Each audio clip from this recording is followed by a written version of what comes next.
No, adelante. Un saludo para todos. El día de hoy vamos a desarrollar el tema de patrones sonográficos en Doppler transcranial en niños críticos.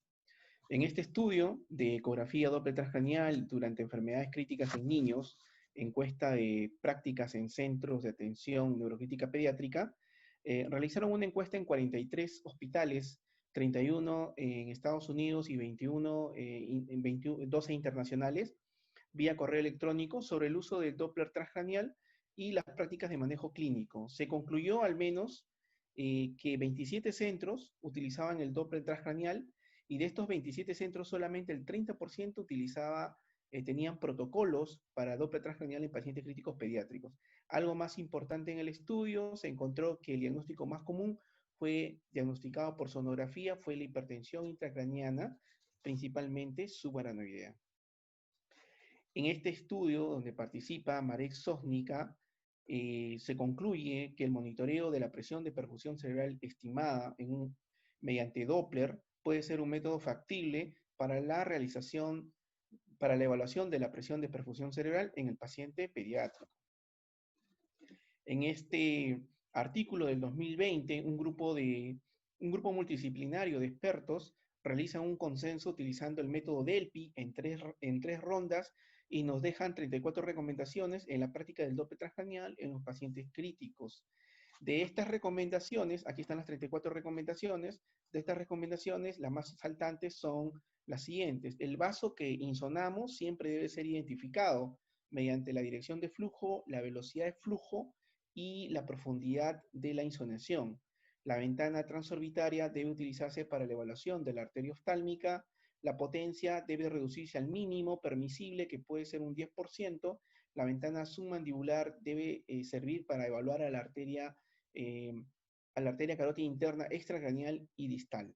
Algo importante aquí, que la temperatura, la presión arterial media, el CO2, la hemoglobina, el hematocrito, el uso de ventilación no invasiva, la analgesia y ansiolíticos en el momento del Doppler deben ser registrados y también considerados en el momento de la interpretación.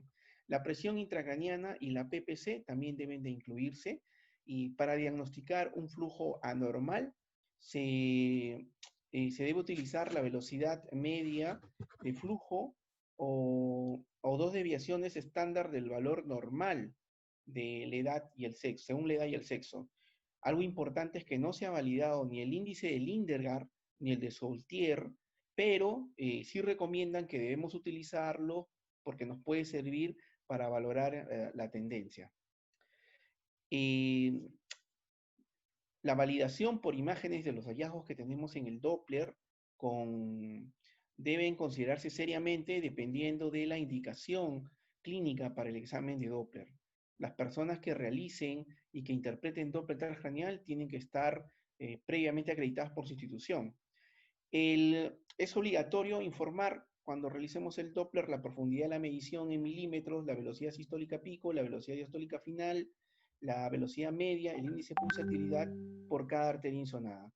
Le dejo las 34 recomendaciones, solo les he mencionado algunas. En este consenso del 2019 de traumatismo encefalocraneano severo en pediatría, se recomienda dentro del monitoreo neurológico avanzado la utilización de Doppler transcranial.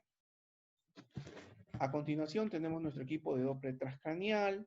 Aquí tenemos un transductor emisor de Doppler pulsado de 2 MHz. Aquí en nuestra cajita podemos apreciar uno de 2 MHz y uno de 4 MHz. Utilizamos el de 2 MHz. El Doppler es una técnica introducida por Aslit en 1982, básicamente para valorar la hemodinamia cerebral. Esta técnica mide la velocidad del flujo sanguíneo cerebral en los vasos mayores de la base del encéfalo. Es una técnica no invasiva que sirve en tiempo real, que se puede utilizar a la cabecera del paciente, y es ideal para pacientes graves, inestables o difíciles de trasladar, ¿no? Ahí está el estudio el trabajo de Aslit, ¿sí? El efecto Doppler, llamado así por el físico austriaco Christian Andreas Doppler, es el cambio de frecuencia aparente de una onda producido por el movimiento relativo de la fuente respecto a su observador. El ángulo de insolación es este que se forma entre el glóbulo rojo, y el haz de ultrasonido. Idealmente debe ser 0. Según el Doppler shift, esta velocidad va a ser máxima cuando este valor de coseno de 0 sea 1. Y eso se va a dar cuando el coseno de 0, perdón, el coseno va a ser 1 cuando el ángulo teta es 0. Entonces, lo ideal es que insonemos en un ángulo 0, pero puede ser permitido hasta 30 grados. Aquí vemos un espectro de Doppler de nuestra máquina y aquí vemos un esquema donde podemos apreciar cuáles son los parámetros. La velocidad sistólica pico, aquí, la velocidad diastólica final, la velocidad media. La velocidad media hallamos un punto en el cual encontremos dos áreas equidistantes e iguales en valor entre la sístole y la diástole, y eso todo el área es la velocidad media. Para hallar yo la velocidad media necesito a la velocidad sistólica pico y a la velocidad diastólica final. Para hallar al índice de pulsatilidad necesito a la velocidad sistólica pico, a la velocidad diastólica final y a la velocidad media. Los dos valores más importantes son la velocidad media y el índice de pulsatilidad. Aquí tenemos un espectro de la arteria cerebral media. Básicamente quiero que vean todo lo que se acerca es agudo y está por encima de la línea de base. La arteria cerebral media es la arteria más importante, no solamente porque es de las que se localizan más, sino es la que maneja mayor velocidades de flujo, ¿no? Mayores velocidades de flujo, y es una onda positiva porque se acerca al transductor. A continuación quiero que escuchen porque es un sonido agudo y a veces es más importante escuchar que ver para poder insonar.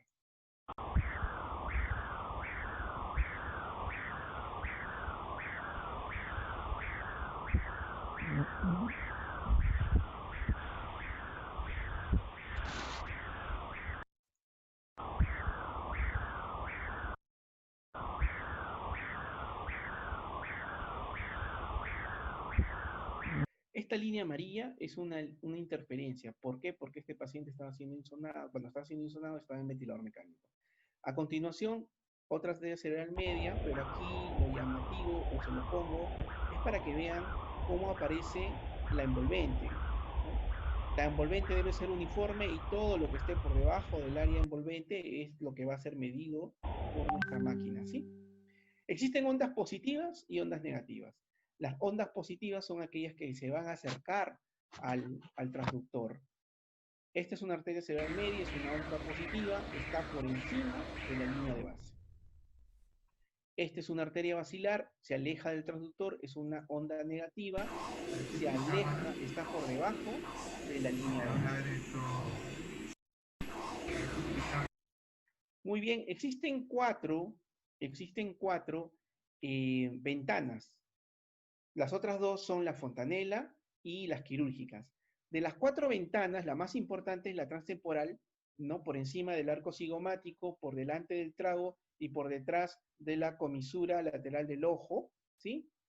Tiene 3 segmentos, posterior, medio y anterior. Siempre se recomienda empezar por el posterior para poder así encontrar mejor la arteria, sobre todo en los pacientes que son mayores, ¿no? Niños grandes. Aquí vamos a insonar, según la última guía, arteria cerebral media, arteria cerebral anterior, arteria cerebral posterior y a la arteria carótida interna. En la transforaminal o suboccipital vamos a examinar a la arteria basilar, a las dos arterias basilares y a la arteria basilar y a las dos arterias vertebrales. En la oftálmica, para ver la arteria oftálmica. En la submandibular, para ver a la carótida, para insonar a la carótida interna extracraneal y a la carótida interna distal. Aquí un recuerdo anatómico. Si vamos por la parte de atrás, ¿sí? La arteria basilar izquierda, la arteria basilar derecha se unen, perdón, la arteria vertebral izquierda, la arteria vertebral derecha se unen y forman la arteria basilar. La arteria basilar va a dar una rama que es la arteria cerebral posterior. La arteria cerebral posterior se va a continuar con una arteria importante porque comunica tanto el circuito anterior como posterior y es la comunicante posterior. Luego viene la arteria cerebral media, luego viene la arteria cerebral anterior y ambas arterias cerebrales anteriores de cada lado van a unirse a través de la comunicante anterior. Aquí ese es el circuito anterior dividido en segmentos Esta imagen en forma de Pac-Man, lo que me va a representar es el mesencéfalo. Aquí voy a tener al segmento P2 de la arteria cerebral posterior, aquí el segmento P1 de la arteria cerebral posterior, aquí el segmento M1 de la arteria cerebral media, el segmento M2 de la arteria cerebral media, luego viene la cerebral anterior, el segmento A1, y luego el segmento A2. Esto nos muestra, por ejemplo, aquí a la arteria cerebral media es una onda positiva, esta es la del lado derecho, ¿sí? Está por encima de la línea de base, y por ejemplo, aquí tenemos a la arteria basilar, que es una onda que es un flujo que se aleja del transductor, por ende es una onda negativa y está por debajo de la línea de base. Esta es una tabla donde nos indica las velocidades medias de cada arteria según el grupo etario. Esta tabla tenemos que tenerla. El índice de pulsatilidad, aquí el artículo original, el índice de pulsatilidad se ha descrito como la resistencia vascular cerebral distal y se ha asociado principalmente al incremento de presión intracraniana. Los valores normales 0.7 a 1.1. El índice de Lindergaard, el original, tenemos aquí el artículo original, insonando con una sonda de 2 MHz, encontró una correlación mayor de 3 entre la velocidad media de la arteria cerebral media y la velocidad media de la arteria carótida interna en su porción extracraneal ipsilateral. Si era mayor de 3, entonces estábamos hablando de vasoespasmo. Lo mismo, el índice de Soulier, si es que hay una relación de la velocidad media de la basilar con la velocidad media de la arteria vertebral, si es que era mayor de 2, entonces estamos hablando de vasoespasmo. Pero esto no está validado, según la guía del 2020, y no está validado para los pacientes pediátricos. Pero sí nos recomiendan de que podemos utilizarlo básicamente porque nos puede servir para ver las tendencias. Y eso es lo que hacemos. Insonamos varias veces y vemos las tendencias tanto del índice de Lindergaard como el índice de Soulier. La velocidad media cuando insonamos el Doppler, principalmente se eleva la velocidad cuando hay vasoespasmo, principalmente disminuye cuando hay hipotensión, el índice de pulsatilidad principalmente se incrementa cuando hay elevación de la presión intracraniana, y el índice de pulsatilidad principalmente se reduce cuando tenemos vasoespasmo. Los patrones sonográficos son 5, vamos a mostrarlo. El primer patrón es el patrón de normalidad. En el patrón de normalidad tenemos un IP normal y una velocidad media normal, no hay ningún problema. En el patrón de baja velocidad, la velocidad media es inferior a una deviación estándar para la edad del paciente y para el vaso insonado. Algo importante aquí con el patrón de baja velocidad. Hemodinámicamente siempre va a implicar una reducción del flujo sanguíneo cerebral, esté acoplado o no al metabolismo. La disminución del flujo sanguíneo cerebral puede depender de múltiples factores, ya sean sistémicos como la hipotensión, la hipotermia, o intracraneales como la hipertensión intracraneana.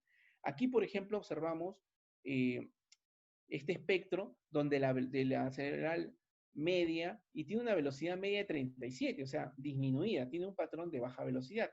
Igualmente, este paciente tiene una velocidad media de 34, y quiero que vean esta cerebral media con un patrón de baja velocidad.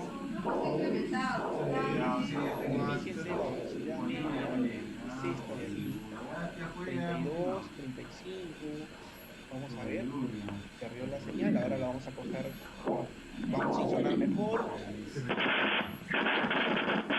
Movemos la sonda de 2 MHz y ahí tenemos un excelente espectro con una envolvente perfectamente explicada. Y este paciente tiene una velocidad media cumpliendo con el criterio de patrón de baja velocidad. El siguiente es el patrón de alta velocidad, donde la velocidad media es superior a una deviación estándar para su edad y el vaso insonado. No siempre implica un aumento del flujo sanguíneo cerebral. A diferencia, si voy para atrás, del patrón de baja velocidad, donde siempre implica una reducción del flujo sanguíneo cerebral. Aquí no. ¿Por qué? Porque en el patrón de alta velocidad tenemos dos posibilidades. Una, la hiperemia, donde sí hay un real incremento del flujo sanguíneo cerebral, o dos, el vasoespasmo, donde lo que se produce es un aumento de las resistencias cerebrovasculares en el punto insonado. A este paciente que tiene hiperemia, es decir, tiene velocidades medias altas, pero un índice de pulsatilidad ligeramente disminuido, prácticamente normal. Le hicimos varias veces, lo insonamos y el índice de Lindergaard siempre nos salía con valores menor a 3. Esa era la tendencia, valores menor a 3. En cambio, en este caso, insonamos varias veces y siempre la tendencia era valores mayor a 3. Por ende, acá está vasoespasmo y acá está la hiperemia. El patrón de alta pulsatilidad se provoca por el incremento de la resistencia cerebrovascular distal al punto insonado. El aumento de la resistencia cerebrovascular puede ser activo por ejemplo, una vasoconstricción por hipocamia, o puede ser pasivo por una compresión del lecho vascular por hipertensión endocraniana, siendo su modelo máximo, o sea, su expresión máxima, el patrón de paro circulatorio. Aquí tenemos un espectro donde la velocidad media, la velocidad sistólica pico y diastólica están muy disminuidas, prácticamente la diastólica está casi en la línea de base.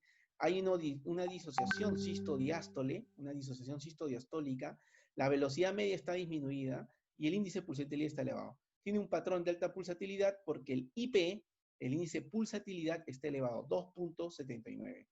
Pero en este espectro de aquí, el IP es 3.56. Y fíjense, aquí la diástole está casi al nivel de la línea de base, pero aquí ya la diástole se invirtió.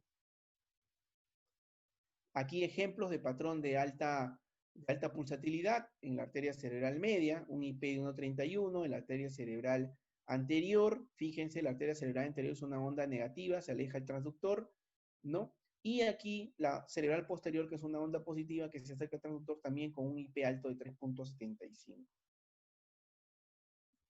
Aquí tenemos un video, quiero que vean, esto es un patrón de alta pulsatilidad. Fíjense, la diástole casi no hay diástole y empieza una inversión. Tiene un índice de pulsatilidad de 2.28. Ambos videos, fíjense también, son espectros diferentes en forma, pero ambos tienen en común que el índice de pulsatilidad está elevado. ¿Sí? El último patrón es el patrón de baja pulsatilidad. Aquí, hemodinámicamente, implica una disminución de la resistencia cerebrovascular distal al punto insonado. La reducción de la resistencia cerebrovascular puede relacionarse con un lecho vascular de escasa resistencia anatómica, como una malformación arteriovenosa, por ejemplo aquí. Este es un paciente con una malformación arteriovenosa, por si acaso. O con una situación de vasodilatación inducida por diferentes etiologías. Este es un paciente con hipercamia. Por si acaso, este paciente también presentaba velocidades medias altas, índice de pulsatilidad bien disminuidos y este paciente posteriormente también hizo lógicamente vasoespasmo, el índice de Linderham constantemente, la tendencia era con un valor mayor a 3.5 incluso, o sea, mayor de 3. Esta tablita donde hago mi correlación, disculpe, esta tablita entre patrones ecográficos y hemodinámicos cerebrales me sirve para correlacionar mi velocidad media que está en las X y mi índice de pulsatilidad que está en las Y. Por ejemplo, la hipertensión endocraniana, lo clásico, velocidad media, la velocidad media disminuida, está aquí, velocidad media disminuida, y el índice de pulsatilidad elevado, está aquí. Así, la hipertensión endocraniana está aquí, sí. Hipoperfusión por alta resistencia cerebrovascular. Una malformación arteriovenosa clásica, ¿qué hace? La velocidad media se eleva, velocidad media aquí, elevada, y el índice de pulsatilidad disminuye, el índice de pulsatilidad bajo, aquí. Vasoespasmo con baja resistencia cerebrovascular, malformación arteriovenosa, ¿no?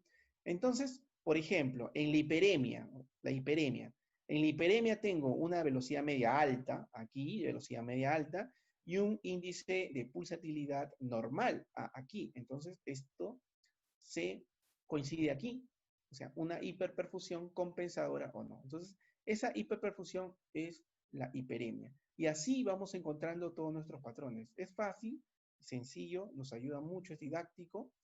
Vamos a ver el tema de parada circulatoria cerebral. Aquí encontramos un flujo sanguíneo cerebral disminuido, tanto la sístole como la diástole está disminuida. En este espectro podemos apreciar que la PIC, bueno, perdón, cuando la PIC prácticamente es igual que la presión diastólica, la velocidad diastólica se hace cero y tenemos este patrón conocido como picos sistólicos. Los picos sistólicos, por si acaso, no son patrón de parada circulatoria cerebral. Los tres patrones de parada circulatoria cerebral son flujo reverberante, espigas sistólicas y ausencia de flujo previamente evidenciado. Pero cuando la presión intracraneana se sigue incrementando y supera la presión diastólica, tengo al flujo reverberante, la diástole se invierte. Y si la presión intracraneana sigue elevándose y es mayor a la presión arterial media, aparecen las espigas sistólicas aisladas. Y luego viene la ausencia de flujo previamente evidenciado. Cuando uno tiene este patrón, este espectro, es reversible. Cuando tiene picos sistólicos, también es reversible. Cuando tiene flujo reverberante, ya es raro que sea reversible, pero hemos tenido casos y se ven casos que puede ser reversible. Pero la verdad, con espigas sistólicas y con ausencia de flujo previamente evidenciado, ya no hay nada que hacer, ¿no? Siempre cuando vamos a hacer el diagnóstico sonográfico de parada circulatoria cerebral, tenemos que insonar a tres arterias, la arteria cerebral media, derecha, izquierda y la basilar, como en este caso, las tres muestran un patrón de flujo reverberante en un paciente con muerte encefálica. El Doppler hace diagnóstico de parada circulatoria cerebral. Pero tenemos otras opciones. Si no podemos insonar estas, también nos puede ayudar la carótida interna y las arterias vertebrales. La prueba de autorregulación cerebral de Giller, o también llamada test de respuesta la prueba de autorregulación cerebral de Giller mide la autorregulación cerebral de forma dinámica, ¿no? Aquí lo que yo voy a hacer es comprimir la arteria carótida interna durante 3 a 5 segundos y lo que va a suceder es que como no hay flujo por la compresión, las arteriolas, si el paciente tiene autorregulación, se van a dilatar. Y cuando vuelva el flujo, al tener las arteriolas dilatadas, la sangre va a pasar rápidamente y por eso se va a incrementar la velocidad. Idealmente más del 10%, como sea el caso. Este paciente está autorregulando, este paciente no. Para terminar, vamos a ver unas pequeñas aplicaciones, ¿sí? Tengo un paciente de 10 años con un traumatismo encefalocraniano severo, un hematoma subdural, parieto temporal derecho laminar, hemorragia subaracnoidea traumática más edema. A las 48 horas, el sensor PIC, que tengo el valor, pero no tengo las ondas de pulso, por ende no puedo ver las ondas de compliance cerebral, no puedo ver al P1, al P2, al P3, se empieza a elevar, 30, 40, pero el paciente mantenía pupilas isocóricas. El colega que dejaba el turno estaba indicando inicio de tiopental. Llegamos a la guardia, le hicimos un Doppler de ambas arterias cerebrales medias. ¿Por qué no le hice de la basilar? Porque no queríamos movilizar al paciente, porque no teníamos la certeza todavía de si ese PIC estaba funcional, si era real o no era real el valor. Al hacerle el Doppler, se pueden fijar, este es de la arteria izquierda, cerebral media izquierda, y este es de la derecha, este es de la izquierda, y en ambas encontramos índice de pulsatilidad normal, 0.82, 0.94, pero con velocidades medias elevadas en ambos, 106, 116. O sea, ambas tienen velocidad media alta, ¿no? Tienen un patrón de alta velocidad, pero tienen un IP normal. Tienen un IP normal, no es alto, no es bajo, es normal. Este paciente, si nosotros nos vamos a nuestro cuadro de diagrama de correlación, vamos a encontrar que este paciente está hiperémico. Y sí es cierto, está hiperémico y está con noradrenalina como vasopresor. Empezamos a disminuir la noradrenalina, hicimos la comprobación del sensor PIC y el sensor PIC estaba descalibrado. También en la tomografía el sensor PIC estaba muy metido, ¿no? Normalmente el sensor PIC se mete en el parénquima 1 a 3 centímetros, ese estaba muy metido, por ende estaba disfuncional. Seguimos monitorizando con Doppler, el paciente salió muy bien a pesar de que hizo diabetes insípida secundario a la lesión. Este es un paciente de 3 años, de otra UCI que no es la nuestra, de sexo masculino, con antecedente de traqueomalacia, portador de tubo de traqueostomía, ingresó a la terapia intensiva por insuficiencia respiratoria más shock séptico, foco urinario, que no se acoplaba al respirador mecánico a pesar de infundirle múltiples fármacos, por lo que terapia del dolor, que es anestesiología, indicó ponerle tiopental. A las 48 horas del tiopental presentó pupilas midriáticas, le suspendieron el medicamento, a las 24 horas lo evaluó el neurólogo pediatra, no encuentra reflejos de tronco y el electroencefalograma estaba plano. Nos llaman para descartar, bueno, en este caso parada circulatoria cerebral. Le hacemos inmediatamente el Doppler y todo, tanto la arteria cerebral media derecha, izquierda y la basilar, tienen velocidad media disminuida y un índice de pulsatilidad elevado. Tienen un patrón de hipoperfusión por alta resistencia cerebrovascular. Entonces tenemos que descartar con esto que no haya algo que esté generando hipertensión. O en todo caso, si no hay hipertensión, sería consecuencia del tiopental. Le hacemos la tomografía y como ustedes pueden apreciar, a lo mucho se observa una imagen hipodensa compatible con un quiste, pero no hay signos propiamente de hipertensión. Entonces, se concluye que era por el tiopental, la alteración de la velocidad de flujo. Entonces decidimos hacer seguimiento a todas las arterias. A las 12 horas de suspendido el tiopental, miren, presenta un índice de pulsatilidad de 1,46, o sea, está elevado, pero una velocidad media ya normal para la edad. O sea, el paciente presenta una alta resistencia cerebrovascular, pero sin hipoperfusión. ¿Por qué? Porque ya mejoró la velocidad media. El índice de pulsatilidad incluso también ha disminuido. A las 24 horas presenta el mismo diagnóstico sonográfico, a alta resistencia cerebrovascular sin hipoperfusión, pero hay una diferencia. El índice de pulsatilidad sigue cayendo, 1,34, 1,46. Me ausenté 48 horas, regreso a las 48 horas, le hago el control Doppler y miren, índice de pulsatilidad 0,98, normal, una velocidad media de 115, velocidad media alta. Este paciente está con hiperemia, se le bajó la noradrenalina, el vasopresor. Este paciente fue extubado a los 5 días sin intercurrencias. Esto, que es muy bonito para mí, una de las cualidades del Doppler transcranial, este es un paciente de 50 días de vida, un lactante, con un diagnóstico de TEC severo, se cayó de los brazos del padre, más o menos una altura de 1,20 m, ¿no? Y el paciente recibía, como parte de la neuroprotección, solución salina hipertónica al 3%, y luego al 5% porque a lo máximo que se llegó es a un sodio 140. Además tenía signos de sobrehidratación, tenía signos de congestión pulmonar.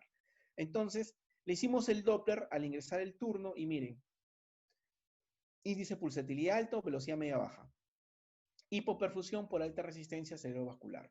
Velocidad media disminuida, IP alto. Incluso hay una disociación sistodiastólica con disminución tanto de la velocidad sistólica como de la velocidad diastólica con mayor compromiso de la velocidad diastólica, que está prácticamente casi en la línea base. ¿Qué hicimos?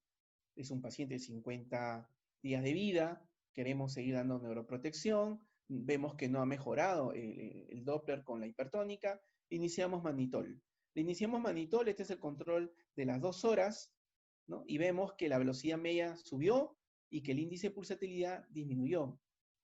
Entonces tenía una velocidad media normal y un índice de pulsatilidad elevado.